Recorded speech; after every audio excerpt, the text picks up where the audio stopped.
Good morning from Teacher Richard. During this presentation, we are going to solve some Pythagorean theorem problems, not knowing the correct answer. What we have here is three right triangles up at the top of the page, and each one has an unknown value. In this case, the hypotenuse C is unknown. Over here we have a A side that's unknown value, and then over here we have a B side that's an unknown value.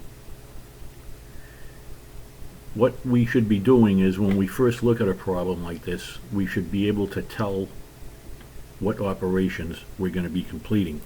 For instance, this is an unknown value, the hypotenuse, side C. So we should know that we are going to square both of these legs, add those squared values together, square root the result, and then that gives you your answer.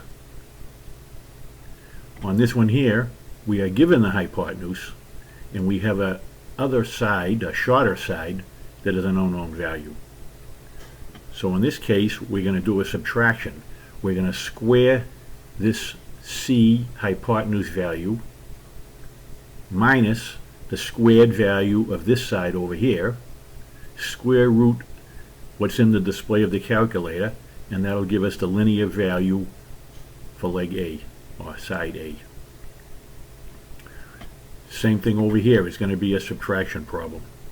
We're going to square side C, then subtract the squared side A, square root the value that's in the display of the calculator, and that'll give us the linear value for side B. So let's take this one over here, and we're going to follow these steps on our calculator, which is shown over here. So like I said a minute ago, we are going to square both of these sides, add them together, and then square root the sum of that value, and that'll give us the linear value of this side C, which is the hypotenuse. So it's 1.62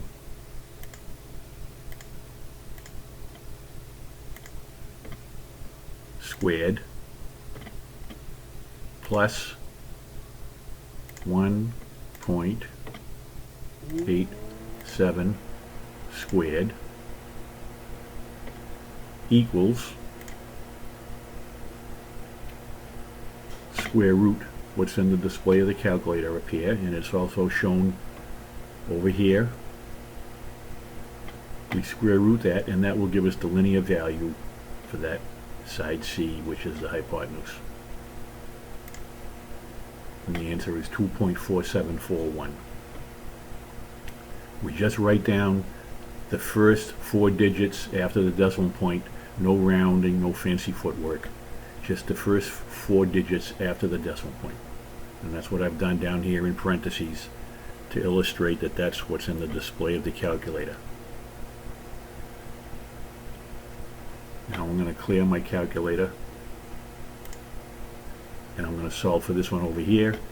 And like I said a minute ago, we're going to square this, so it's going to be this value squared minus this value squared, square root what's in the display, and that'll give us this answer down here.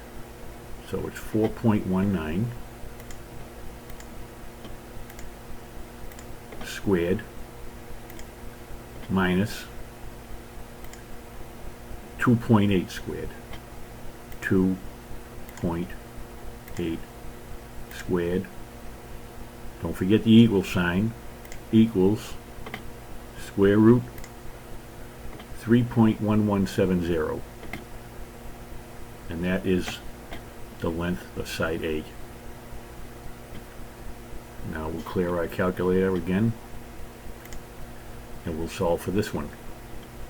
And the solution is going to be 420 squared minus 375 squared,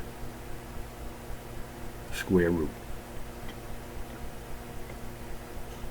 0.42 squared minus 0.375 squared equals square root. And the answer is 0.1891. And that's about it. You just have to remember that if you're given a hypotenuse to solve,